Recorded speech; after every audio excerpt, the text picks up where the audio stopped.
Okay. All right. So, Fred, the first question that we have is, these are questions really for the Gauthiers, unless somebody else has the answer. So first question is, we would like to get a list of employees, not by name, but by role, with their annual pay, any benefits broken down, at least partitioning by store versus the campground plus cottages. So that's something we don't have. And in the absence of that, we've basically, what we've done is for the payroll and any other expenses that were not available broken down between store, campground, and cottages, we basically used an assumption of, for instance, let's take the employee payroll, right? So if you go into the P&L for the expenses, we basically assumed a certain percentage of the payroll is going to the store, a certain percentage is going to, I believe it was, well, we can look it up, but I think it was 50% for campground, and then actually, yeah, I shouldn't talk from memory, and let me just find the data. So here is the expenses, right? So total store expenses, if you look at the formula, what it's basically saying the store will only have 15% of the shared expenses that we don't have a breakdown by store versus campground versus cottages, right? So we used the formula where we said store will use 15%. That's what the 0.15 in here. Mm-hmm. And then cottages would be, I'm sorry, escape. Cottages would be another 15%, so that's 30. And then the rest of it, 70%, would be the campground. So you see 0.7 for the campground up here. Yeah. So these are just assumptions that we would want to run by the Gauthiers to, and I think one other thing I'll do in the, you see right now, it's just, you have to hear me say that 0.7 here means that we are making an assumption 70%. I'd like to make all these parameters be cells so that they have more descriptive names and you guys can relate to it more intuitively. But we'll do that as a second pass. But just to explain or answer Fred's question, we made an assumption that of the expenses that we can't break down by the three categories, and we combined the seasonal versus transient for campground as one category as far as categorization for most places, although in income we have separated them. So the assumption is that the bulk of the shared cost will be the campground's cost, and then a little bit of it, 15% will be the store and 15% will be the cottages. I don't know if that's true or not, but it was the best guess we could make. So if you get a chance to meet with the Gauthiers, you would test those assumptions. Exactly. We have a lot of assumptions to go over with them.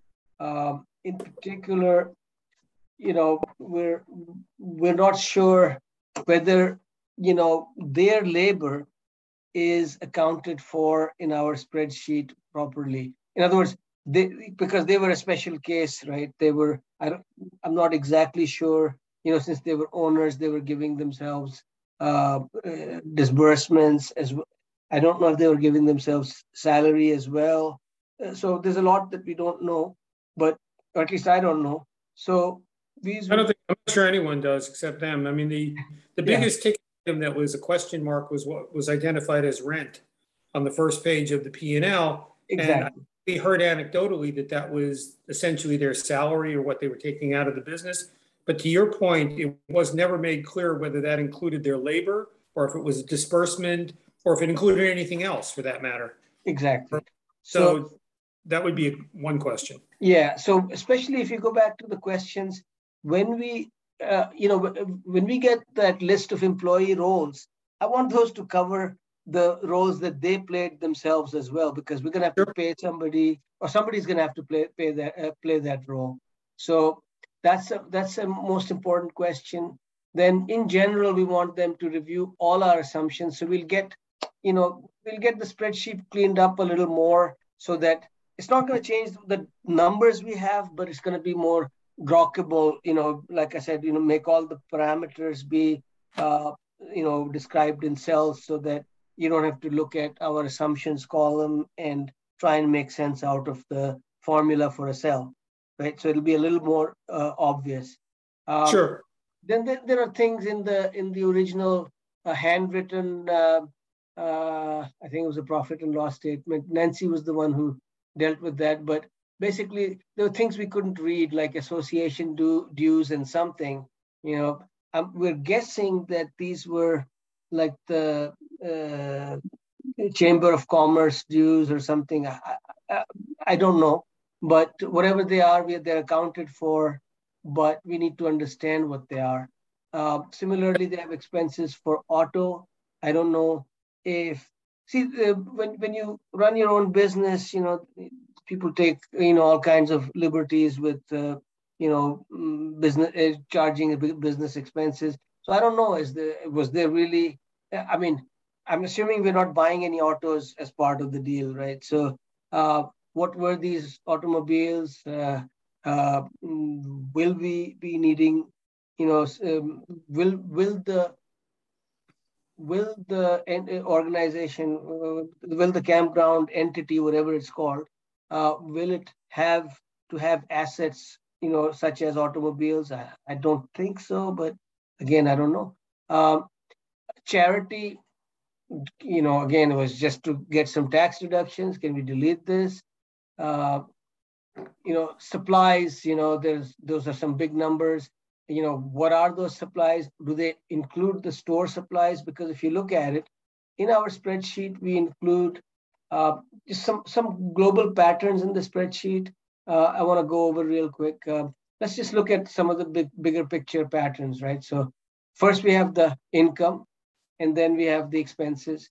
The income is broken down by the store plus propane business as one category, campground seasonal as another, campground transient as another, and then in the transient, let's see, we have the no hookup, partial hookup, full hookup, and then I guess there's no full hookup, so we should probably delete that line. And then we have the cottages / cabins as the third category. And then the just other category, I don't know what this little interest income, maybe from the bank account, not exactly sure. So that's the income. And for the 3 years past that we have numbers from them, they just lump sum numbers. They don't break down into individual items. So, right. So we just have them as we have, as best as we could. But then if you look at 2022 projected income, we've got, so we took into account how many no hookup tents are available, made some assumption of the occupancy percentage and the number of weeks, etc. And again, we need to make these clear, but through the parameters being named or something. But that's how we came up with projected numbers for 2022. So that has, as you can see, instead of lump sum numbers, it has formulas that calculate it, whereas there's no formula behind it. We just, if you look at the number, it's just copied from some handwritten spreadsheet. But Right. as soon as you get into 2022 projected, now we're using a formula where in 4,700 per season fee times 115, which was the number of paid reservations from redacted reservations provided by Gauthiers. So we've tried to put as much of the assumptions here so you can make sense of the cells, right? This column M only applies to explaining the projected, 2022 projections. What was the basis for our projection? Then, What's your yeah, eye that it's $250,000 less than 2021? for That's what? because sorry, Farouk. That's because transient campers was included in the original in 2021. Transient camper is seasonal camper as well. So if you look at transient camper, partial hookup, it's 197,400. Okay. And that is like a sub account of campground seasonal, right? So that makes sense. Yeah. Go ahead, Farouk. Okay, so I was a little from what I can remember. These were under because they're listed under transient. I'm guessing that these were calculated based on the transient, but as opposed to seasonal. But I could be wrong. Maybe they're misplaced. I can double check with Nancy. So if you look at the numbers, it's 75 times. Let's see.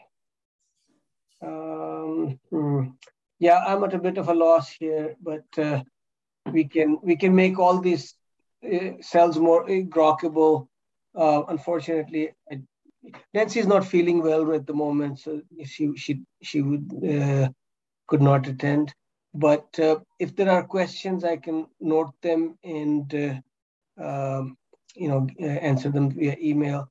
But it's clear that even I'm having a little bit of trouble recollecting what Nancy and I did a few hours ago. So clearly, these formulas need to be better explained. Like I'm missing something here in the assumptions column that explains that formula, and I'm not sure why that is. So I'm guessing.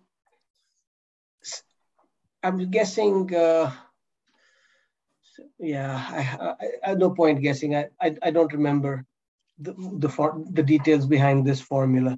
So we can make a note of it that explain formula. Okay, so let's see what they're all the same formula, just copied over. So I think the 0.8 tells me that it's 80% occupant, 80% occupancy. And 75 is probably the price per day, and then 40 times 70. Again, yeah, I'm sorry, I can't put it together at the moment. That's okay. Okay, so then we have the cottages and cabins, which are again the formula takes into account the some projected occupancy. Like in this case, it's 90% occupancy for 10 weeks in season and 40% occupancy for 7 off-season weeks. So let's see if that lines up. 90% is 0.9. 10 weeks is the 10 up here. And then 90%. Oh, and then 1,200 is probably the rate. Let's see. Cottages. The lower rate is probably a drop down from being in season to off season. Exactly. Yeah, thank you for reminding me. Sure. So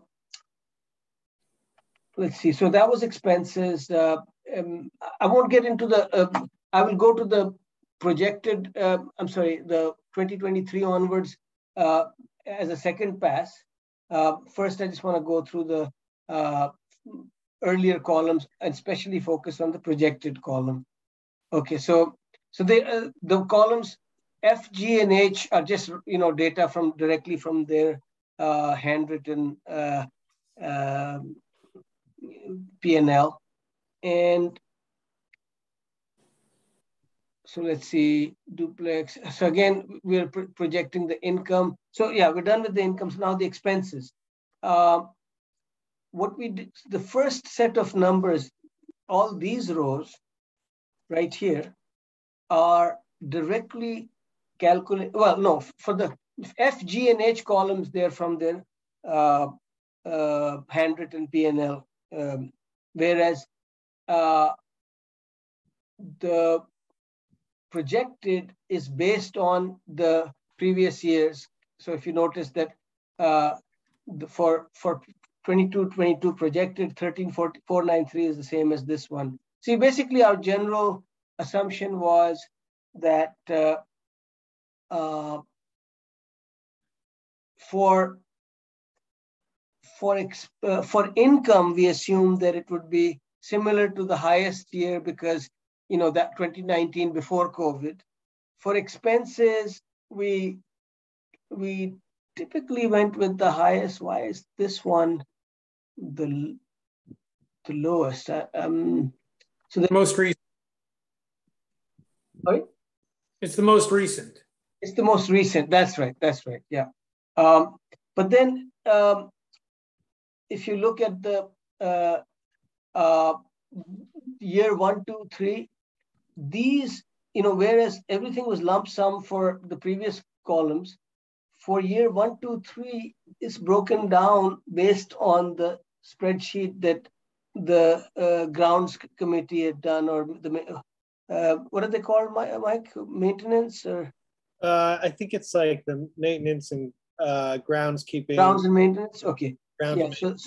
So this is their spreadsheet, which we literally just copy pasted over here, and then if you look inside the cells here, they have these god awful, you know, formula because it's referencing the other sheet, cells in the other sheet, right? So this is not just, we didn't just add numbers, you know, from the other sheet and just enter it here. That it's live connection. So if you change the other sheet, let's say we find a mistake in the other sheet and fix it, it'll fix it here as well.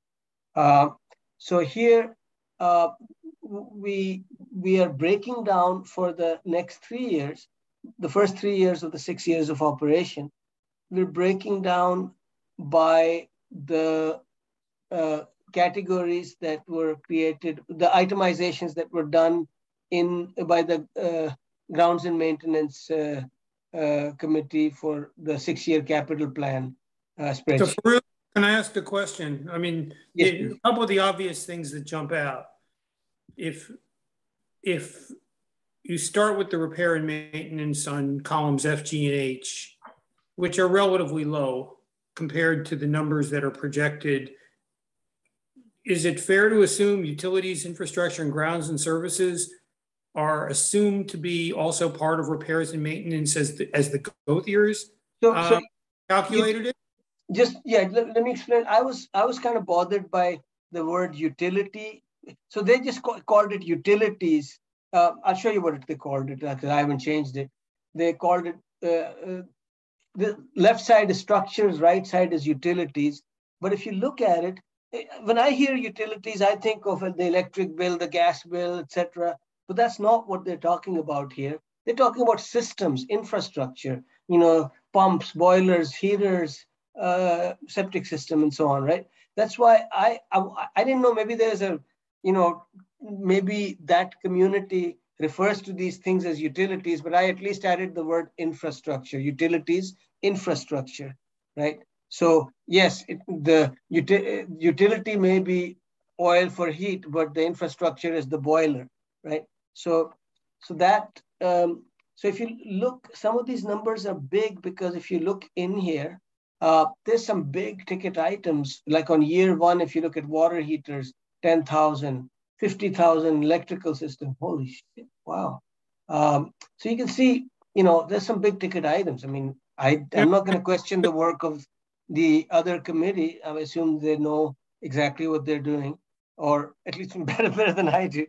So it would be worth understanding why it jumps from like that big a first year. I'm understanding that some of it is probably getting in there and modernizing or replacing things, but a significant jump down from whatever it is, 112 or 64,000 to 4,000 from year one to year two.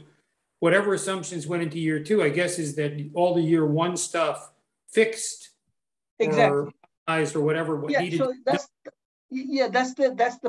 the challenge with capital, costs, right? They don't happen every year. They don't happen all the time. But when they happen, they're big ticket. It's kind of like when you go buy a car or a fridge or something. You don't do it every year, but it is a big ticket item that you have to pay for sometime. So based on their best judgment, which I defer to, I'm assuming that they know that, yes, year one, we got to do this.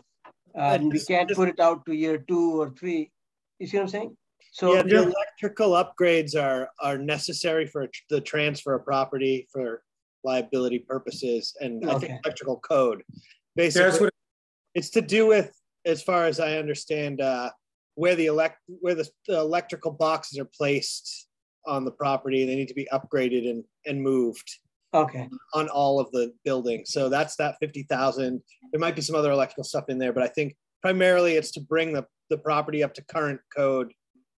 Yeah, so that kind of explains why we have such a big number for year one, and it drops down dramatically for, oh, that's interesting.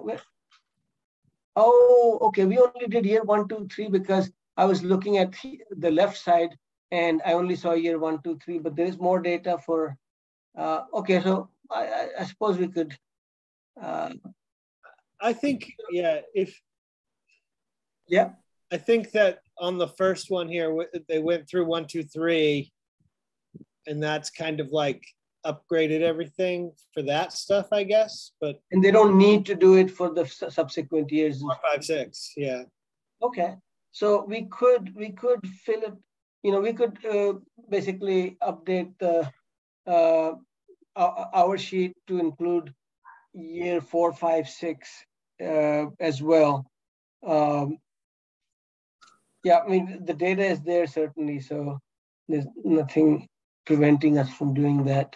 So as an observer on this, from the finance committee perspective, I think there are two things that pop out. One is your assumptions about the calculations are based on best guess assumptions, but it would be easier to make those assumptions if you had the last 3 years data on some of those items that where you're extrapolating, because you're guessing that it's 75% of this or 25% of that. Absolutely. You would need to know that, at least from their perspective. Does that sound right, or is that even ballpark right? So that's question number 2, that we want the Gauthiers to review our assumptions, not just for rental, but expenses too. And so I guess the other question is, we talked about this on Friday, and I just wanted to know what you guys' thinking was. Is there going to be a meeting set up with the Gauthiers to go through this stuff? And can the finance committee have a representation at that meeting? We definitely have to, from just the spreadsheet, to get the answers, to validate our, validate is the wrong word, to fine tune our assumptions, to correct our assumptions, right? So we have to have that meeting. I think that meeting should have people from the finance committee, just to have a broader 360 on it. And, but maybe before we go in, we meet between us to decide basically have our ducks lined up so that we know exactly what the agenda for the meeting will be, the topics we'll be touching, or the questions we'll be asking, the order in which, and to prioritize things. So if we can only get to this much, what should that, be? And, so that things that are later in the agenda, if we don't get to it, we say la vie it, And I think we can meet with him and send him those questions in advance, so that he has the opportunity to look at it, bring the answers. So that then there can be a back and forth. That's an excellent point. Yeah. That he knows exactly what he has to answer. Who's in a position to set up the meeting with the Gauthiers? Who's the conduit? So I think Richard Robichaud has already spoken to him once, and I think he's interested in being involved as well. So I did speak with Marty like probably a month ago, and we were still under the assumption that we were going to have an accountant, and I said, I would have the accountant would be reaching out to John, but I think this is the logical next step, and I think including members of finance committee is a good idea, but we need to figure out when John can meet first, and then see what dates work for everyone, so we can all. Is Richard the guy who would ask that question? Richard was at the last meeting. I wasn't when you were there, Fred. He spoke up as being someone who's in touch with John. He's in touch but with it wasn't clear from the meeting if he was the mouthpiece of the task force to the Gauthiers or not. Yeah, he's not part of the task force. So I will get in touch with him and John, and I think he's interested in being part of this process, I think, Richard. So I reached out to him. I haven't heard back from him yet, but I don't mind setting up the meeting with John. And I spoke to Kathy a little while ago. She's back from her trip. She's the chair of the finance committee now, as you know. Okay. And she's also very willing to be a participant as well. And I am. So okay, why don't we just make it you and Kathy, Fred? Yeah. Okay. I think that's all right. I'll try and organize the meeting. I mean, so it's the logical next step here, I think, but that we should itemize our questions. We've got the list from FinCom, but I think we should sort of clarify, what the priority questions are that we really want to be in. So since this sheet is, well, I guess right now the other people can view it but not edit it. Maybe the best thing, just so we don't, I think if there are more questions, what I would suggest, I'd open it to edit. It's just that then, risks something getting screwed up. Yeah. So if you guys can send questions that should be added here, we'll add them. So yeah.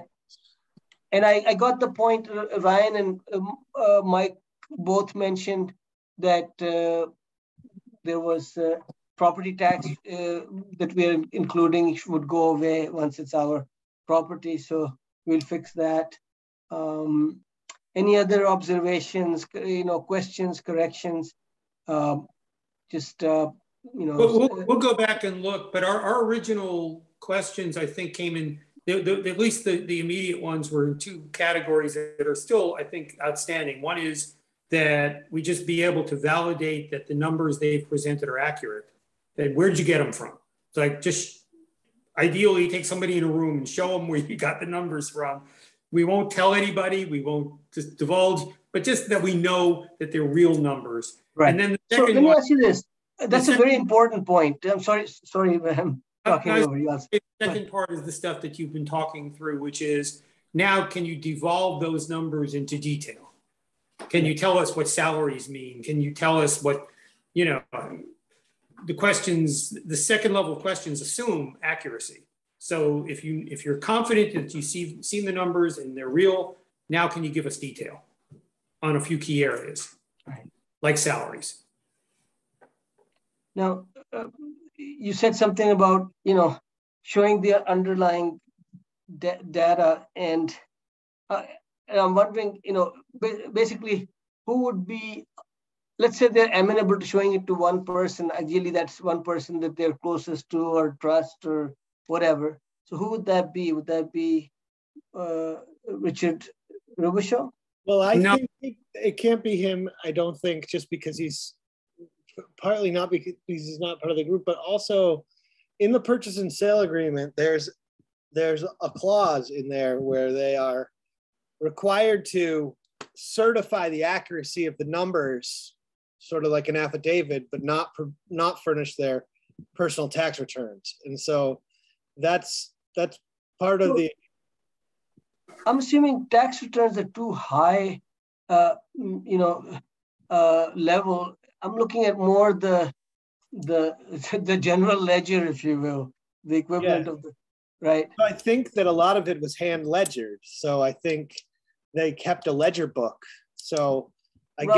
guess they may be willing to show the ledger book, but I think when you're there's a certain amount of like you're trusting the numbers that they wrote in the ledger book, you're trusting the numbers they entered into QuickBooks, anything like that. And I think part of the sort of issue is that it was handwritten. And I think if it had come to us in a formal profit and loss statement through a accounting software report, that I think, part of the,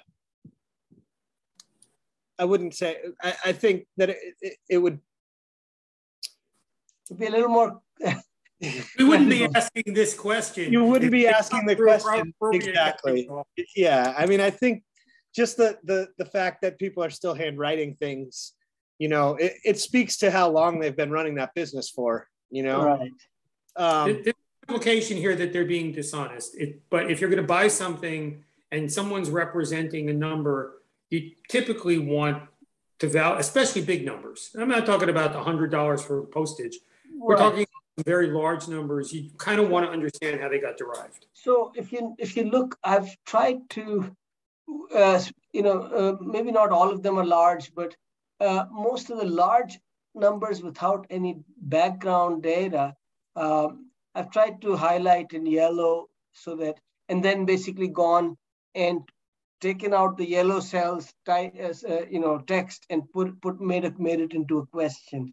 So if you find there are others here that should have been, questioned, then, please, let us know.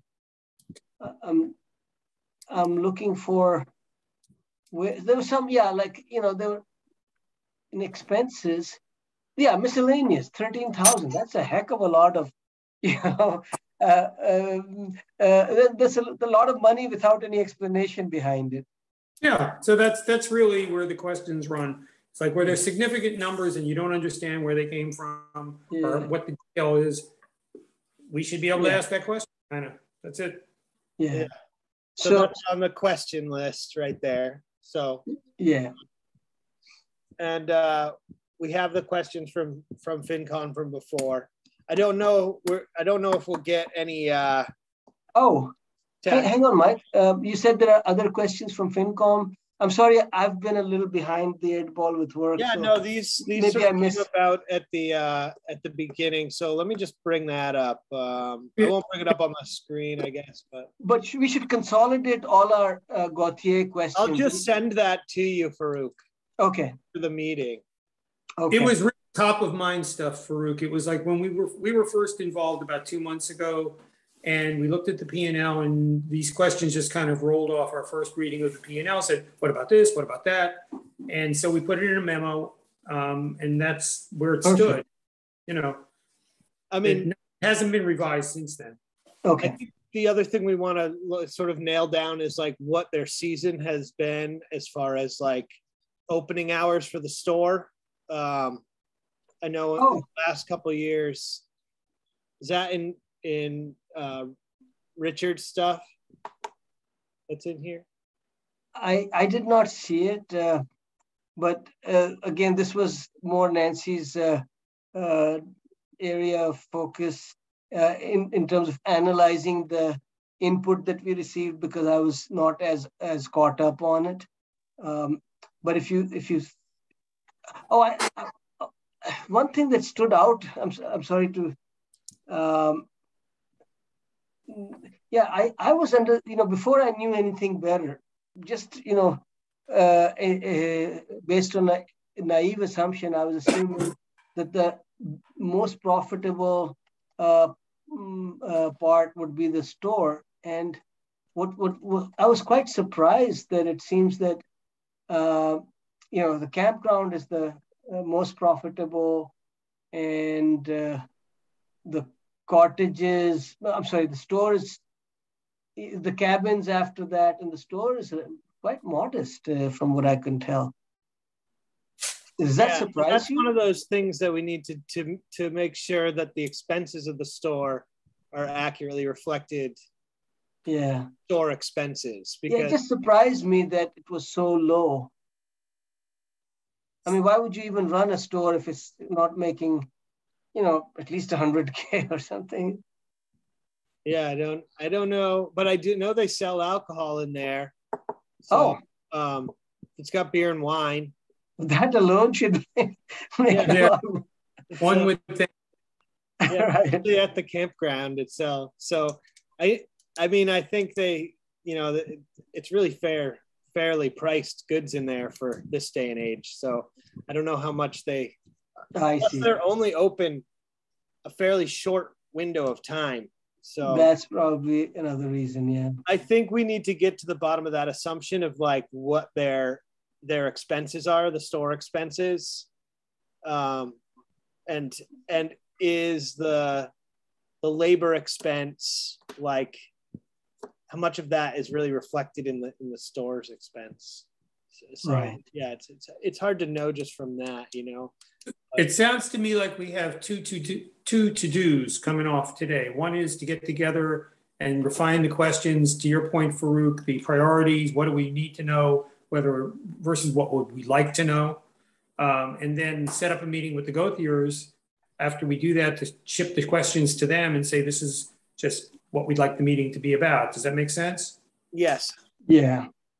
So when would you all like to meet to put the questions together? Yeah, I'm pretty flexible. Look at a calendar right now. I'm flexible outside of the tie generally. That's a very well Fleecian thing to say. Well, that's just the truth. No, I know it is, but That it's is like still reality. Let's see. This week. it would be good to meet with them before the end of the month if possible, just so you have yeah. more, so you have enough runway before the warrant goes to press and all that other stuff. I think, let's see. Just looking at the Guys, wanted to mention one thing before I forget, that Nancy and I, one of our youngest son is getting married on August 14th. So we're probably going to start getting pretty darn busy with that beginning August. So just wanted to mention that we may not have as much bandwidth. Another good reason to finish before August 1st then. Yeah. And I don't see why we can't get to that then. It's just then the other stuff that, we need to do as well. But we'll touch on that stuff before this meeting and Farouk. It is just me and you from the committee. So, but I went over it with Nancy and Susan last time. So maybe we can add your input into what we talked about last time. But date, I'm hesitant to set a date just because we'd have to make sure that John can do it. But what days, is there any day particularly that anybody favors or can't do this week or next week? This is for us meeting or for us meeting Gauthiers? For us meeting with Gauthiers. If I have a range of days, then I can kind of see what day works for him. I would say find out from them first. Okay. Yeah, because we don't want to be the bottleneck here, right? So I know that I will be extreme, as long as it's after, I don't know, 11 a.m. or 10 a.m. in the morning. My mornings are usually busy. I start my day at 5 a.m. But after the, 10, 11, whatever, I'm pretty flexible. I'm pretty wide open next week except Wednesday night. So 25th to the 29th, I'm mostly clear, especially later in the day or mid-afternoon or whatever. Okay. So almost any day that week is okay. I have a gig on Wednesday. I would not be available after about 3 o'clock. Okay, all right. So I was gonna suggest Wednesday. Wednesday would be okay. Huh? Early Wednesday would be fine. Yeah. 27th for me, early-ish. So just have low tides at 5 a.m. So I'm good in the morning on any or the afternoon, I guess, before like 2, 3 p.m. So that's fine. So Why don't we aim for the 26th, 27th, or 28th with the gold tiers? Any of those days probably works. Yep, that's fine. And when do you guys want to get together to like put the questions together? So my suggestion would be, so we can certainly meet, that's not a problem, but we can also just do a dump, just everybody send their questions and I can synthesize them, culling duplicates and things like that. But there is value to interactive discussion, but if we don't, if we're unable to do it, the alternative works as well. Just everybody send their questions. So we have, in fact, we have a list here, right? So we can just make sure that our questions are not overlapping or duplicating. I mean, maybe a refinement, that's fine, but just send questions by email. I'll try and put them all together in here. Let's just bring up the FinCom. Okay. Questions here. You have that handy, Mike? I don't have your email. So. Farouk, I don't have your email. Oh, it's on the, let's see, let me spell it. I'll put it in the chat. Where is the chat window if I can figure it out? I haven't used Zoom in a while, so, oh gosh, where is Zoom? Here we go. Okay. Just tell me what it is. It's okay. Okay. All right. It's F as in Fred, A as in Apple, R as in Rocket, R as in Rocket, U as in Umbrella, K as in Kite, H as in Henry, Farouk, dot, N as in Nancy, A as in Apple, J as in John, M as in Mary. Hold on. I had Farouk. Farouk.najm@gmail.com. The I is deliberately missing in the email. I've got freaking Google doing autocorrect on your name. F is in Frank, ARRU K H. Then a period? Yeah, then period. N as in Nancy, AJM @gmail.com.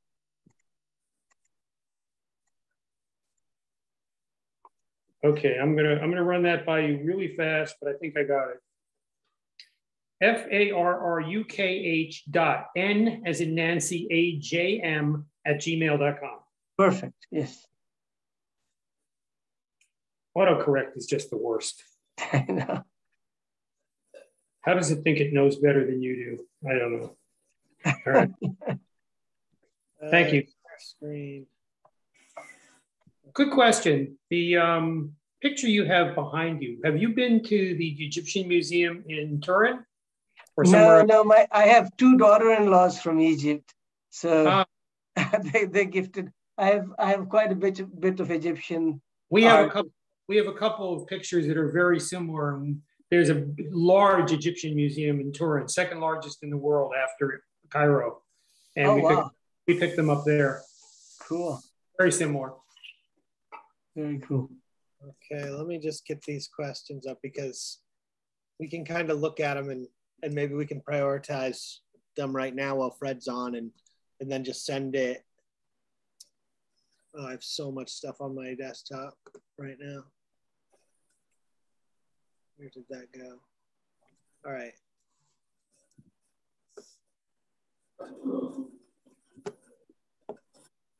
Hey, Mike, I'm going through the document and just calling the questions and sending them around.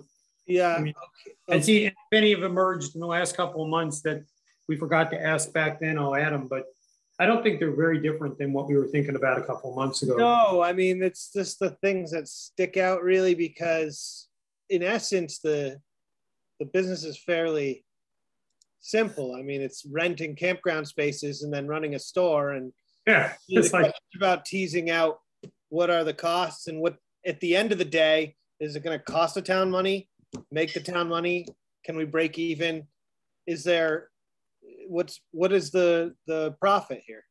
Yeah, we weren't looking at sauce really. You know, things like you hire a plumber when you need one, do you do it yourself, or do you have one on staff would have a cost impact, but it's an easy question to ask.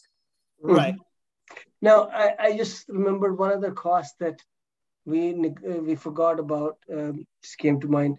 is the service that manages your reservations. We don't. I don't believe they use any right now, do they? They do have online reservations. Oh, they do. Okay. But apparently they do. So it's probably covered in their cost and some buried in there somewhere. I'll make a note as to, because it is an important piece. It's probably not all that expensive, but it's an important piece. Where is the reservation system in cost? And by the way, I would just say, again, just speaking for the way we've generally approached budgets on the committee, we don't get overly, as a rule, some people do, but as a rule, we don't get overly obsessive about small expenses. You look at the big ones. If they make sense, they make sense. That usually covers 80 to 90% of the issue. To like knit out about $100 here or $500 there when you're talking about millions, typically not worth your attention. Okay. That's good advice. Good advice. Is, but not usually. Yeah, that's good. I guess I don't have any sense of scale, like what is the reservation service cost, but it can't be that much, to your point. So probably not worth spending too much time trying to chase that down, is what you're saying. Yeah. Well, especially the management company is going to pick up that cost anyway, on the theory that they're going to be attracting, it'll be their job to attract lessees. Sure. And also it may be that the cost is covered by each transaction. Yeah, I don't know. Maybe. Yeah. Maybe it's built. For some reason, when I go to share screen, it just cannot find anything on my screen. So I think it's a message. It's a message from God that we don't need to. Yeah, well, I can just read them off here. Okay, go ahead, Mike. You want to bring yours back up? Yeah, okay, give me a sec. And I'll just type them in. Or can you copy paste in the chat window? And then I can. Yeah, I can. Okay, so I'm going to start with the third thing, because I think this is the crux of the questions. So let me just go to the chat and.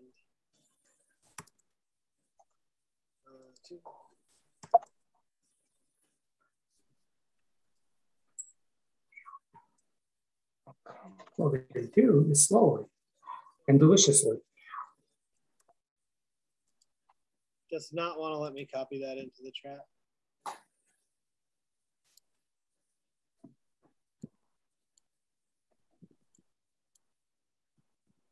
Okay. So it says chat disabled, Mike. Do you have to do something? Oh, okay. How's that? Where's the chat disabled? When I bring up the chat window, it says chat disabled. So since you're the meeting host, I think you control whether it's enabled. I didn't even know you could disable it, but yeah, I think it's disabled for the select board meetings because. Let me apologize in advance. I have a hard stop at 8 o'clock in 9 minutes here. Okay. So how many line items are we talking about, Mike? Could you just speak them and I can. Okay, so some of them are rent detail. It appears that the expense category titled rent is a source for partners taking distributions. Basically, it's essential to get better detail on where those monies are allocated or distributed.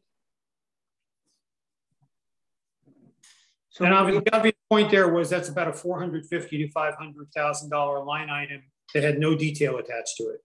Yeah, my assumption was, but we need the question. So I put it as need to understand what rent payments were, and my assumption is that they are the equivalent of disbursement.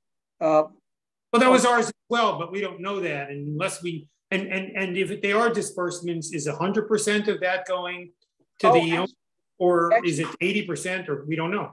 Yeah. Actually, if I were to put myself in their shoes, I think there would be rent would be actually separate from disbursement, because it's kind of like, okay, if I'm using my home as my home office, right?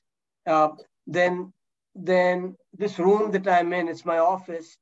I can actually, my company can pay, my company account can pay my personal account rent.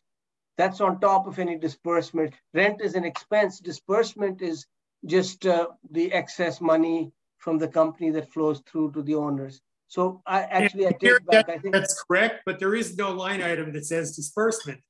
But there is a $500,000 line item that says rent. So it's like, okay, if they did it your way, where is the rest? Where is that $500,000 going? Yeah, I think it's just pass through income that they're taking as rent while they're paying themselves salaries and wage, but we don't know how that's broken out. So that's the next question here. That's a question. Yeah, salaries detail. Salaries I got as line item 1. Okay. How many employees? Same line item 1. How many hours and what rate are they paid? Line item 1. So it says list of employee roles with annual pay, benefits broke. So annual pay takes into account the pay rate plus the hours. So maybe I can break that down. So annual pay, rate and hours. And benefits broken down. I don't know if there will be any benefits, but there was some things like this KIO plan, medical insurance. These are clearly employee benefits. But were these for the owners, or was it for employees? Will we be having these type of benefits? That's the question, right? So there's another aspect to that question too, is if they're not covering basic services under employees or salaries, how are they paying for things like plumbers, electricians, and so on and so on? Do they have a contract relationship with someone? Are they doing it themselves? Or do they hire somebody to do those things for them? Is just sort of a general question that cuts across a lot of the services they need to provide to their business. Regularly. And maybe they do everything themselves. Recurring services that they're experts at things. Such as plumber. Were these farmed out? Were these hired out, or were these done by employees? Is that the question? Yeah. Well, basically, it's just they have to provide any number of services to keep that thing running. And there's been an open question of how much do they do themselves? How much do they do with hired employees, seasonal potentially, or how much do they do through service contracts, maybe? So I'm going to reword this to say, what are the regularly recurring services, e.g., so as an example, I give plumbers, electricians, and were these hired out or were these done by employees? That cover it?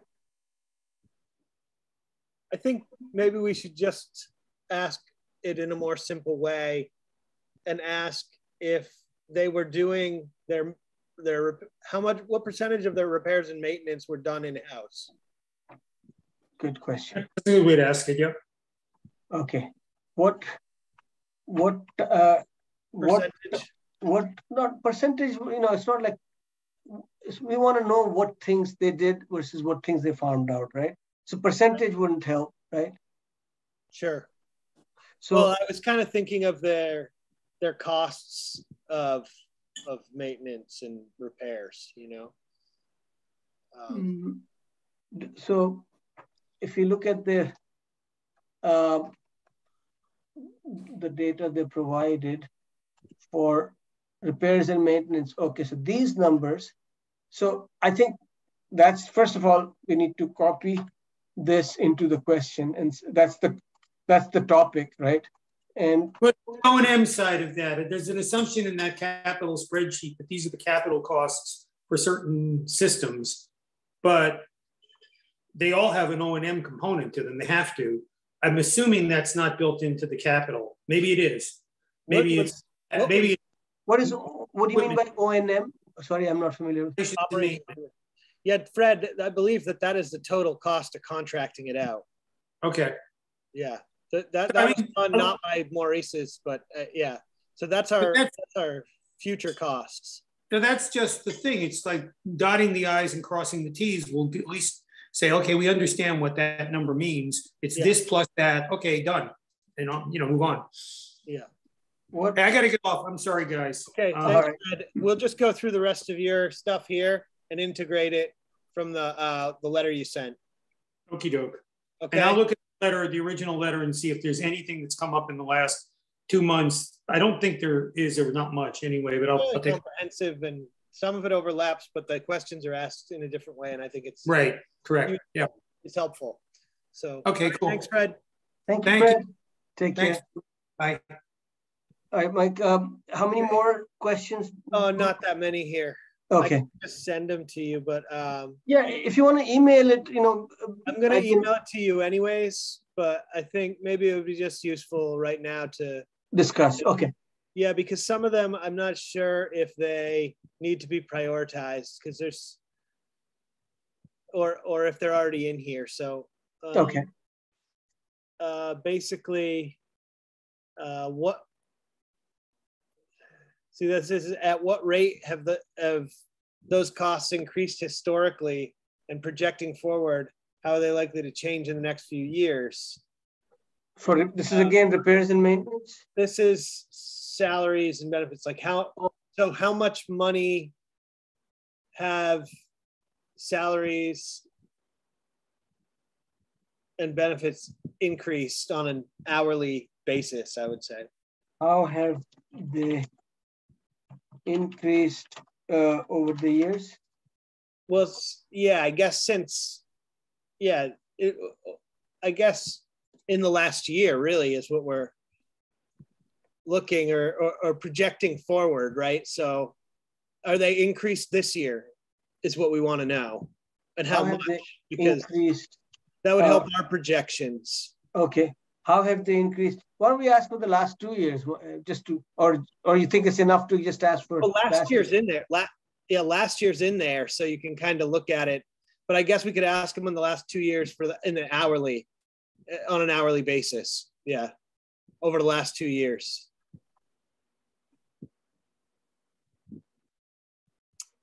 I think that's good enough. Okay. That's enough for them to remember. Like, yeah, we paid people this much 2 years ago, and now we pay them this much. All right. Insurance and liability.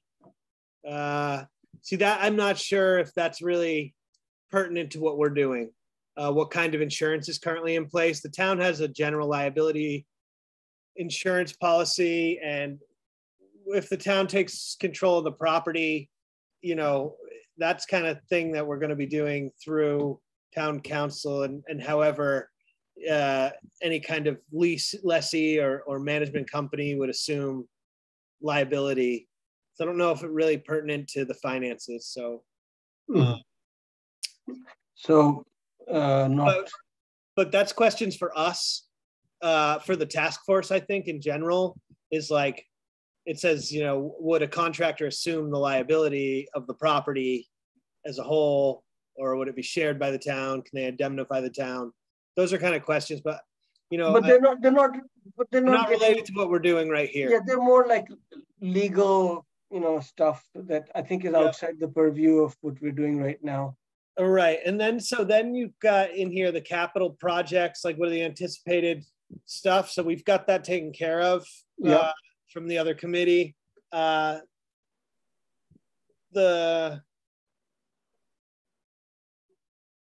impact on a resident's tax bill that we're not delving into because it's not about their financials. Scope of work. Okay, I'm just going to send this to you because we pretty much covered it through overlap, everything that's in their questions. Mm-hmm. Hey, Mike, from as best as you can remind me, this is more, just because I'm a little bit behind Nancy and a lot of stuff. What are some key dates that milestones that we need to be tuned to? Yeah, so that's one thing I wanted to go over is sort of like on our agenda is our timeline here for this group to get these things accomplished. You know, I think this part was something that I thought, you know, was really going to be, you know, the scope of work we issued, and then we would get this information back, either working through with the Gauthiers and the CPA or whatever, and then use those numbers to kind of inform our criteria and, you know, what makes the most sense for the town to do as far as if we were to purchase it, contracting it out or running it or having someone manage it. So now we're doing this, which I think after we meet with John, I don't think the questions are out of the scope to just be answered. I think we can certainly ask them to show some verification of the numbers. They're not obligated to do that, you know, because they've certified that they're true in the document. What did you do to make chat enabled? I see it's enabled now. I hit the I didn't know if it was, because I still tried to copy and paste. It wouldn't work. Maybe it was too long. Now you can copy and paste this thing. Oh yeah, it's working now. Yeah. Okay, that's annoying.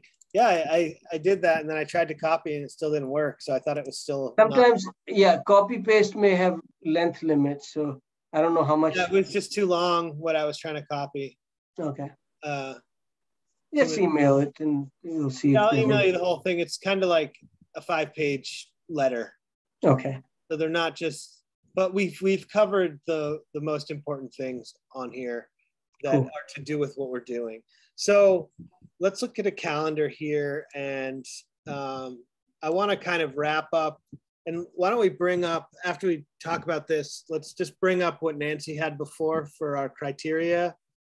And you know, I don't know. Let me see if I can find it. I think she emailed it all to us too. I don't seem to be able to share my screen. Oh, that's weird. Let's see, criteria. So these are all the messages I have from Nancy. And 2:, let's see, Devosto. That will cut down a little. Okay. Let's see. 620. That's probably it. Oh, that's a PDF. I thought you had a working. This one? Yeah. Business model criteria sheet 1 PDF. Yeah, okay. Oh boy. Hang on a sec. Can you just download it? Okay. This is no good.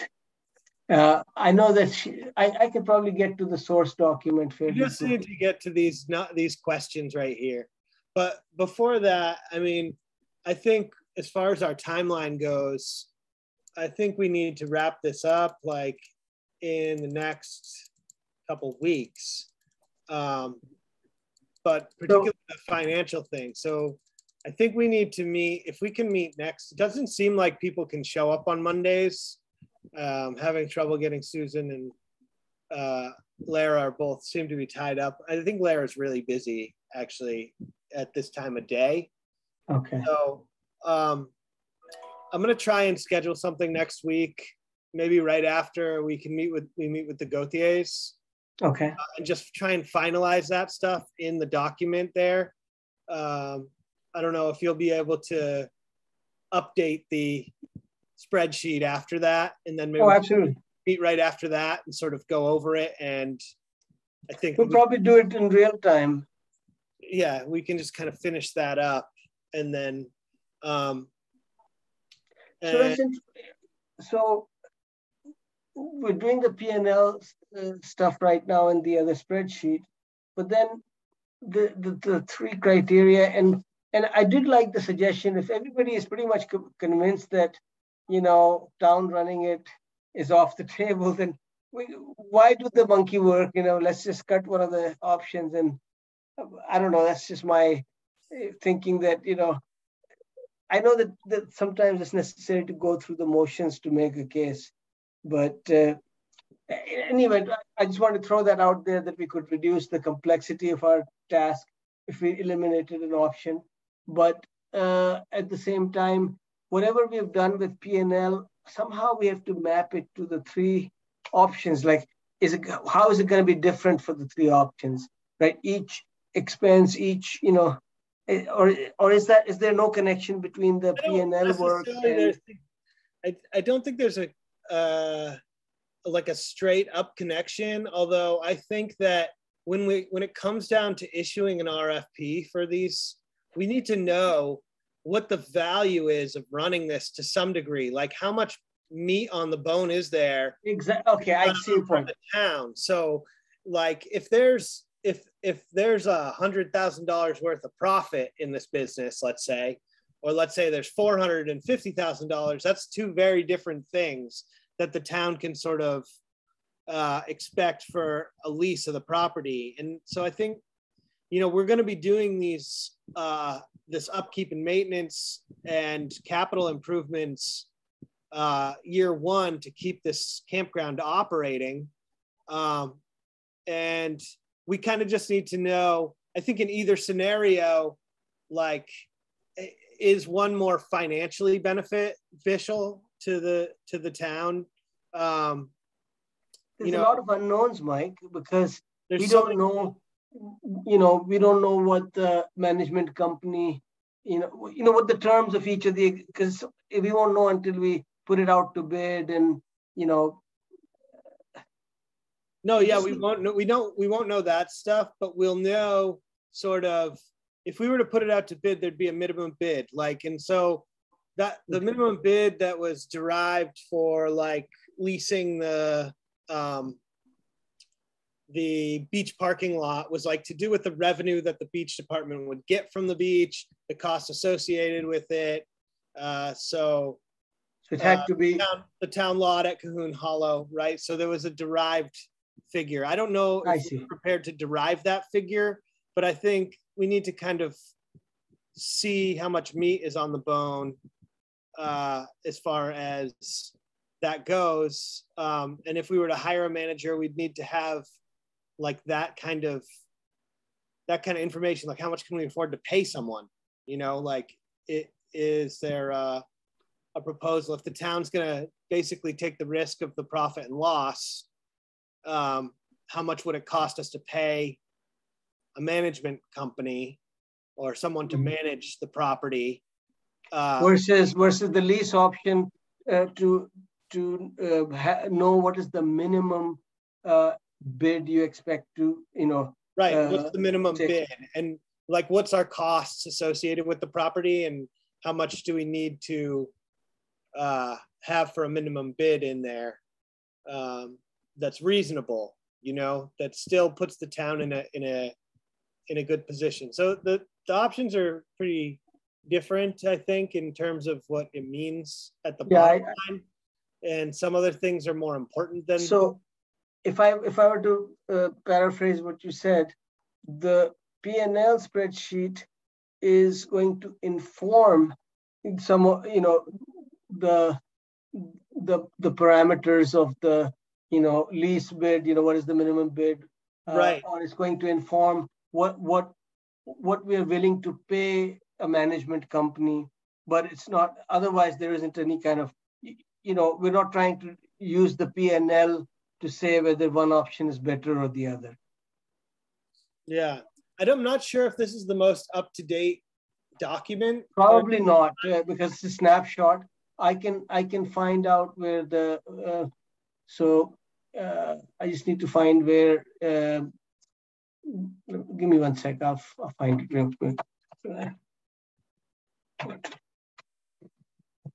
because I think we edited it last meeting. Share it with me. Where is the folder? Okay, here we go.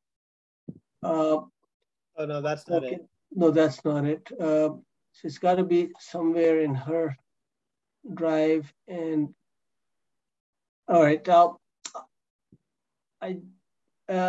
if it's in the emails, you know what, I can log in as her, gosh. I mean, if you don't want to do that, I can look at my email and I can see what the date was that she sent it. Let's see here, incognito window.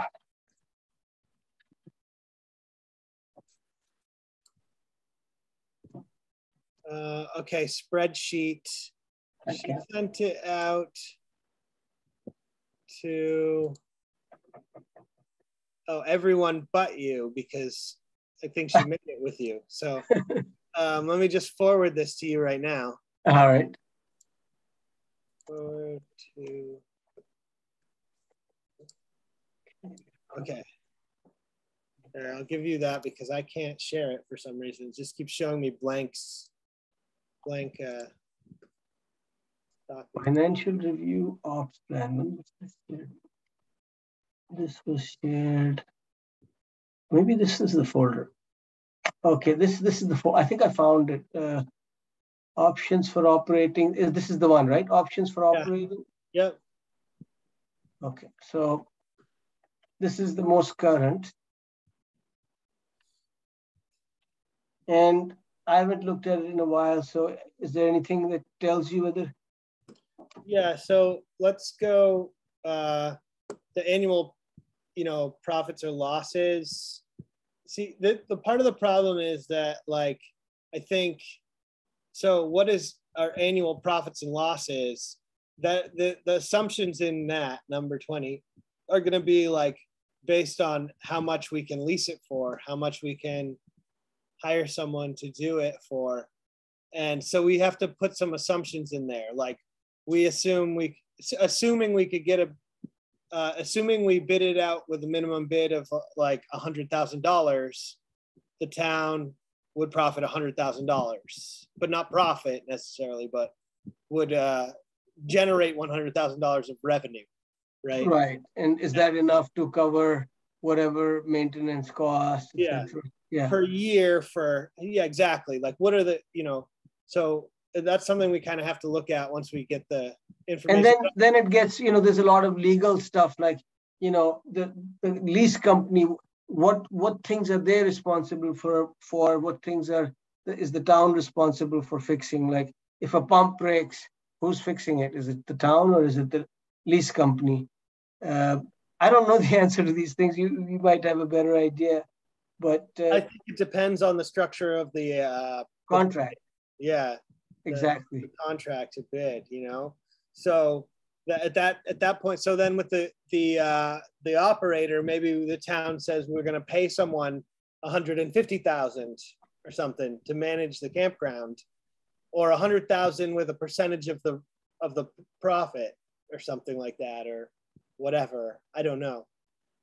So those are the kind of questions I think that inform that number 20, annual profits and losses. Mm-hmm. And I think that's a tricky one. I don't think. And you just touched on another thing, like in the management company, option. It's a lot is left, as to the terms of again, same thing as option 2. Option 3 has the same issue that, a lot depends on what the hell happened here. Something just switched on me, sorry. Here we go. So for example, if the terms are that, hey, there's no committed price we're going to give you, it's a percentage, you take 50% of the profits, we take 50% of the profits. You see what I'm going, that right. It's very hard to all we can do is, use the data, like you said, from the profit and loss to inform this, whichever way we draft the contracts for, the model for each of the option 2 and 3, right? So if option 3 is a profit sharing arrangement, then the key number is what is the expected profit, so that people can decide, gee, is it worth the headache or not? Leasing, again, question about, who's responsible for what expenses, right? So leasing is supposedly the least headache, right? That's the option where you just say, here, it's your... That's the least headache, yeah. It's Yeah. probably the least profitable also. Exactly. But that might not be the most important thing. So that's where the weighting of the criteria...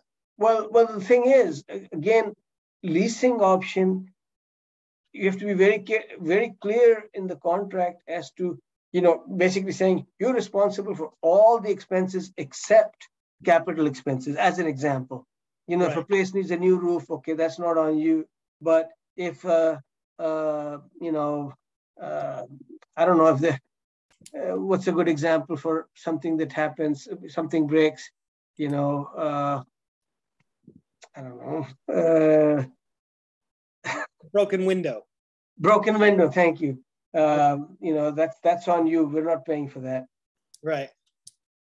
So capital, and there'll be a definition for capital, when Right. it's expenses over a certain amount, or whatever. So I think we need to sort of do this. And when we rank these things, we need to decide what our assumptions are.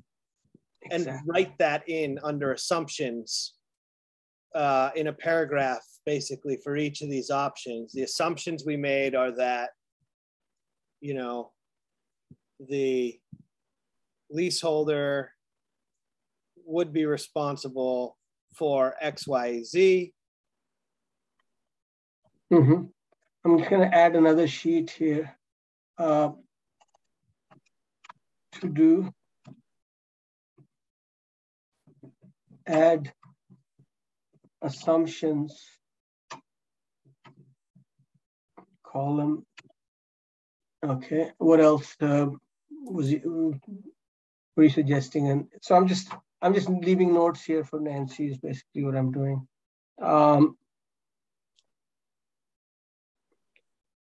And what about the things that I was talking about with the models, of each of the options?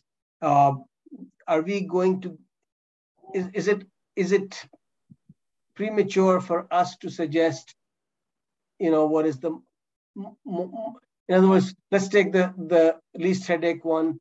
Do we say that, our assumption is that they're responsible for all expenses other than capital expenses, where capital expenses are a single expense that is greater than, I don't know, $2,000, whatever the number is, right? Right. So, yeah, no, that's the kind of thing we would do. So, and we would explain that in the assumptions in an addendum to this criteria. Okay. And there has to be some kind of write-up. So, and then, the numbers are, I think we just have to come to some numbers that we're making assumptions on. And as far as, I think it's difficult to, it's not like we have a means to get a bunch of comparables, like how much do campgrounds lease for? But I think Nancy's gotten some information. She did, yeah. I don't know how detailed that is, but I think if we can glean out a reasonable number that we can put in as an assumption, and this is really just what's the purpose of what we're doing here? It's not to make a final decision, right? We're just sort of doing an analysis of what these options are and giving voters an idea of the sort of, and the select board also, a preferred means to operate the campground.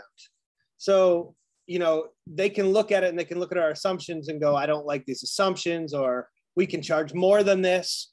That doesn't really matter. If we say our assumption is 100,000, it's based on a reasonable, we derive that number from somewhere. Like we look at our costs over 7 years, and then we say this is a $700,000 in revenue over 7 years. Our costs are this much. we expect someone can pay that, we can arrive at that assumption. So I think once I feel fairly confident in the overall material that the Gauthiers provided us in deriving basically a profit from that number. So I think when you look at the rent expense, it's going to be a little skewed by the fact that they're owner operators and they paid themselves a wage that was probably not commensurate to the work they were doing during that time. So, but at some level, you can sort of derive some profit, and we'll get that information from John. But I think, I can work on the assumptions for those and bring those back to the group when we look at here. So why don't I focus on that and bring back some stuff. But if I can get from Nancy what she got from information about I think she sent that to us at some point as well. Or the comps, you mean? The comp. Yeah, I recall her sending it, but yeah. I'll check with her. Yeah. So, oops.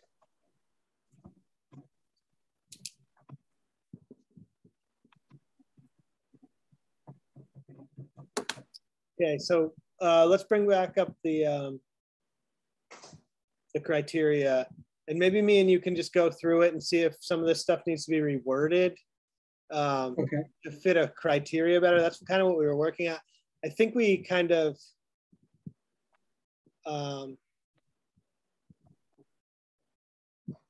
we went through ease of staffing. I think we left off. This would be the actual live document, right? Yes. Okay. So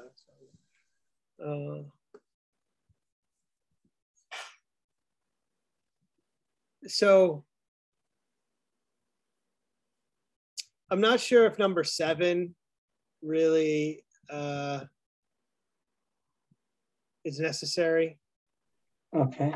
Yeah. Maybe we could just highlight it. I hate doing this with just 2 of us, to be honest with you. You're suggesting we just highlight it for future removal or just removal? Yeah, I think highlight it for, unless you think it. Yeah, I mean, let's think for a second. So adapt option if necessary. The town can adapt all the options. I mean, yeah, that's, we're the owners. We can decide that for option 3, the only model we offer is 50-50, profit split. And that's our, so we can adapt it any which way we like. So I don't see any reason. They were I think we can get rid of it, but I think it was more if we lease it, is it a 3-year lease? Can we change that lease? Whereas if there's a management company, are you doing it on a contract year to year, or, Oh, I see. That's kind of where it's going. So again, it's in the towns. It kind of complicates again, but the thing is, again, the example you gave is totally in the town's control. They can decide whether the lease is for 1 year, 6 months, 2 years, 10 years, right? And same I think we can remove that. I don't think it's okay. It really fits, and plus there's.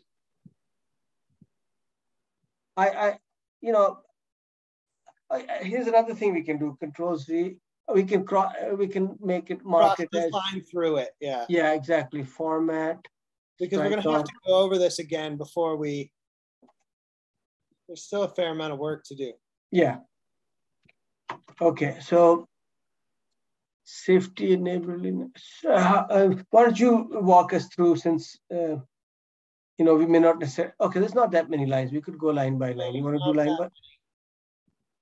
Posting enforcement of, hey, 1 second, please. I got to pin the first column because otherwise we lose context. So what is it? View, freeze, row up. row 1. Okay. Now does it freeze? Yeah, okay, good. So posting and enforcement of rules. So if town operates as so full control, so are we doing scale of 1 to 10? What are we doing?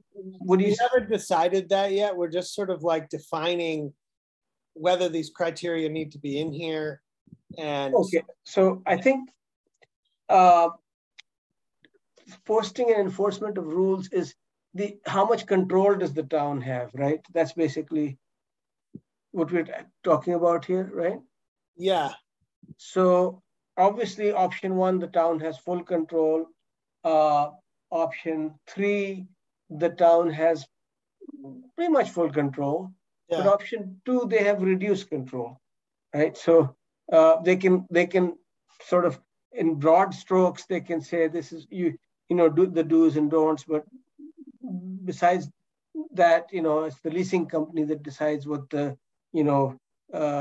bylaws for the place, for the residents are, and so on, right? I mean, there'll be some level of town control, but it'll be reduced.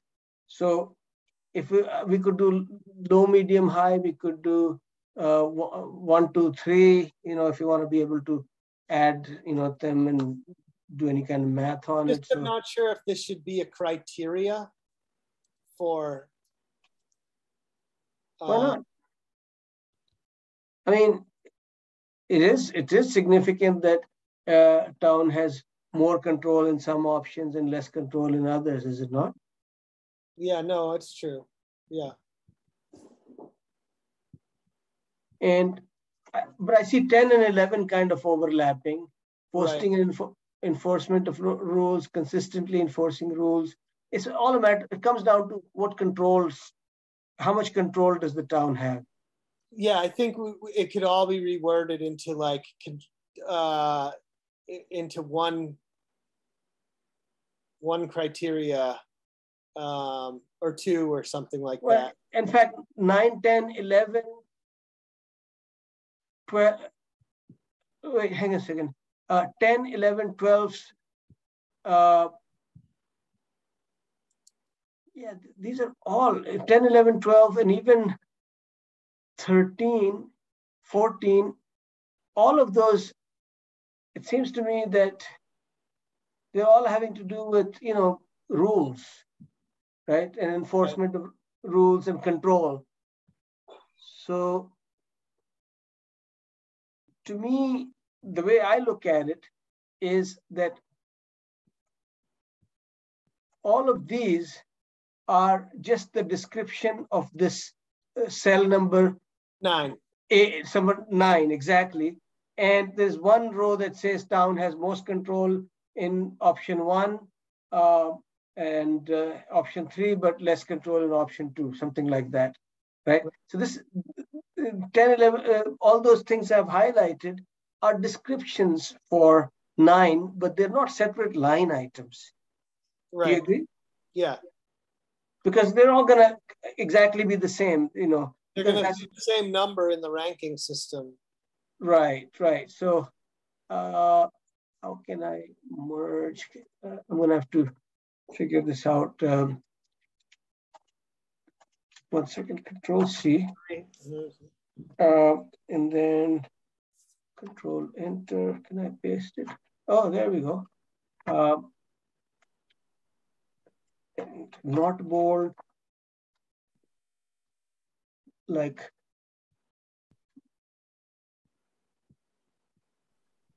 and it's not so much.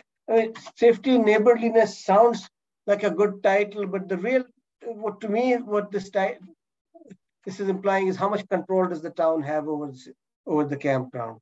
Yeah, control over grounds. Yeah, control over the property or the operations. Say that again. Not really just operations. It's like control over. Responsibility. Okay, how about this? We keep this. We just say control over town control Well, you're in caps lock. Oh, sorry. How about town responsibility? Over. So you're saying town responsibility implies something different to me, which is, gets into who's liable and all that. Whereas just how much control does the town have over the situation, right? So let's play with this for a second. And I'm thinking we get rid of all of these. Let's get rid of that. Yeah. Okay. So delete, and I'll put a blank. Oops. Insert row above. Okay. So ease of transitioning operations from year 1 to.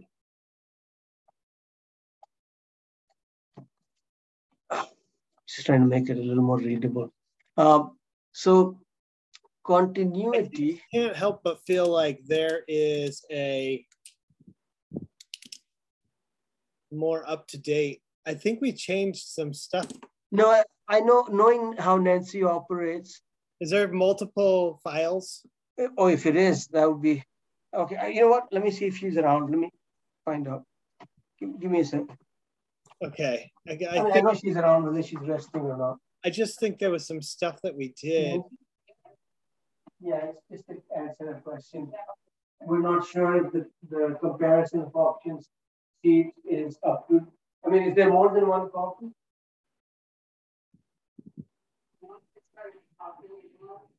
Oh boy. Okay. I got the folder that you shared yesterday with me, but I found another folder where I found it. I think. Oh crap! So you've been editing the wrong one, huh? Yeah, we're editing the wrong one. Okay. I'm forwarding it to you. No, don't forward. If it's there, if you found it, does it have a link? Yeah, there's a link. Yeah, just send me the link, or just put it in the chat. Oh, okay. Yeah, okay. As a software engineer, I hate copies of things. They should never be copies. I don't know any. I'm not a software engineer. I know. But this is what happens with copies, right? Yeah. Yeah, I have a million copies of everything, so I'm not the one to talk to about that. I'm like, my desktop is full of the wrong version. Well, it doesn't matter. That version was just me doing it on my own. Okay. Yeah, all right. Let's see in the chat. Here it is. Okay. Now. Yeah, I was like, this doesn't look that familiar to me right now. Okay. All right. So I will copy the first thing. I won't delete anything till Nancy has a chance to look at it, but you can delete whatever. I'm going to copy this sheet into here. Oh, geez, what the hell? No, I just want to copy a sheet. Come on. No, okay. All right, I'll do that later. I'll converge them later, but just to put them together. This is what we did last time. All right. I think we're over an hour and a half now, so we probably should stop. Yeah, I think you're right. Because, I'm sure I start my work day. I get up even earlier at 5 a.m. Right. So my brain is beginning to shut down. Yeah, me too. I'm up at sunrise with my. So you know what I'm talking about. Okay, so I take your point that we need to go through these comparisons, and it needs to be done collaboratively so that Yeah, but in the meantime, I will work on some assumptions, and I'll just email Nancy if she has any comps for that stuff, and Sure. I'll sort of build the assumptions worksheet, and we can kind of like plug numbers in there. You know what I mean? That sounds good. And that way, That way we have those assumptions built into, I mean, it's really a small part of that, but then we actually did go through this and spend a good amount of time on it. So unfortunately, we burnt a little time on the other one that we're not really using. So I'm sorry. No, it's not your fault. It's nobody's fault. It's just, I'm glad to see this one. I'm like, this makes a lot more, like, we like actually put some time into this. So Okay. All right, sounds good. All right. I'm going to schedule a meeting with John for next week. Okay. Hopefully it'll be Tuesday, Wednesday, Thursday, sometime during that time. And you're available in the afternoon? Anytime after, even as early as 10. Okay. Yeah. All right. Yeah. Okay. I'll just see when they're available, when he's available. Yeah. Get like 3 different options from him or something, and yeah. And I mean, they're pretty busy over there right now. Yeah. Give him maximum flexibility. You know, we can work around it. You know, within some certain limits. Yeah. Yeah. Okay. And we don't have to be there because we know the questions. I mean, really, it's. Yeah, and sending them in advance makes a lot of sense. Yeah. Okay. So I'll get in touch with him tomorrow. Sounds good. Okay. Thanks, Farouk. Thanks, Mike. Take care. Yeah. Bye.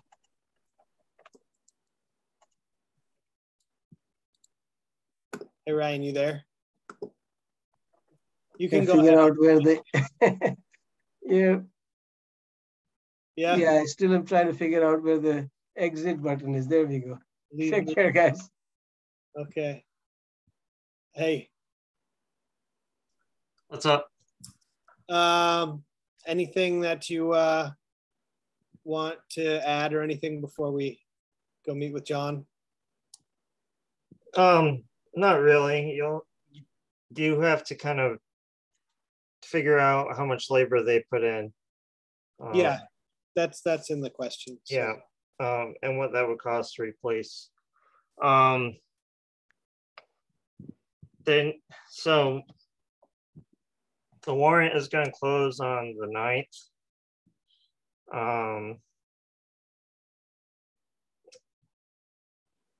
Yeah, I think it's going to be, we're going to have our costs associated with what's it going to cost the town to start dealing with the campground, because I'm not sure, like at a certain point, we're going to have to just have some expenses and we're going to have to be able to budget for them. Yeah, so I'm planning on seeding the enterprise fund. Right. Exactly how we'll do that is still to be determined. It's mostly me going back and forth with Rich administration right now, trying to explain, like, you know, what the options are. Right. So we need to sort of ask them, like, how much money do we need prior to either somebody taking over a lease or whatever. They're closing down the campground, right? Yep. So it's really at that point, you know, opening it back up. And hopefully we would have someone by then at that point. But there must be some expenses that we're going to incur. So what expenses are we going to incur between?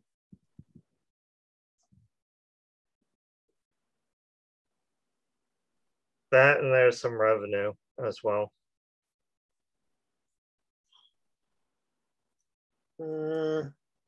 Between closing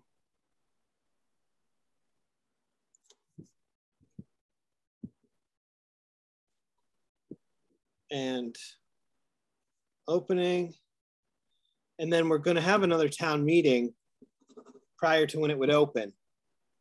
And so in the all unlikelihood that it winds up being town managed, there would be expenses that are associated with opening. Yeah, to an extent. We should have the numbers. How much does it cost them to open up every year? Propane, stock the store. So one of the big headaches with opening up a property like this every year is, so they have the electrical system, and then they also have the public water supply, and it's not uncommon to have issues with that when you reopen a property like this.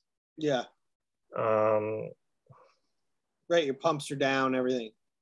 Yeah, or you know, I mean, you know, a tree gets kind of pushed one way and the roots pull on a pipe, and yeah, repairs and maintenance stuff that is associated with that. But they've been doing it long enough that I think if we can get a sort of a broad stroke, and if we don't include the revenues in what we need to expense for the overwinter, then maybe we can arrive at a number that is safe to account for. That's safe to account for. And then if it goes unspent, it just winds up in free cash. So, but okay, so those are two questions that I think are important. We just need to know how much money we need to put in reserve this town meeting, and then potentially the following town meeting, depending on what happens. Yeah. Right. The one for overwinter shouldn't be that much.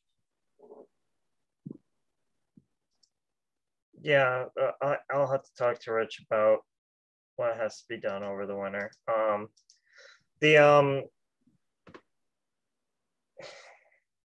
So I am a little concerned about the timeline. Mm-hmm.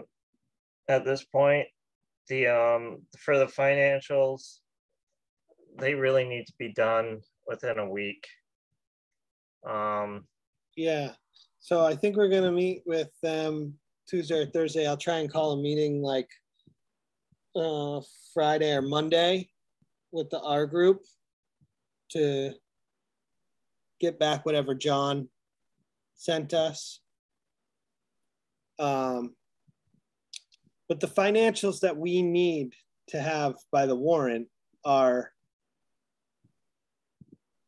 by the actual warrant, for us to put something on the warrant, are the expenses that we're going to be prepared to incur should it pass, like over winter. I mean, to an extent, yes. I mean, yeah, I don't know. I mean, the financial review should have been done a month and a half ago.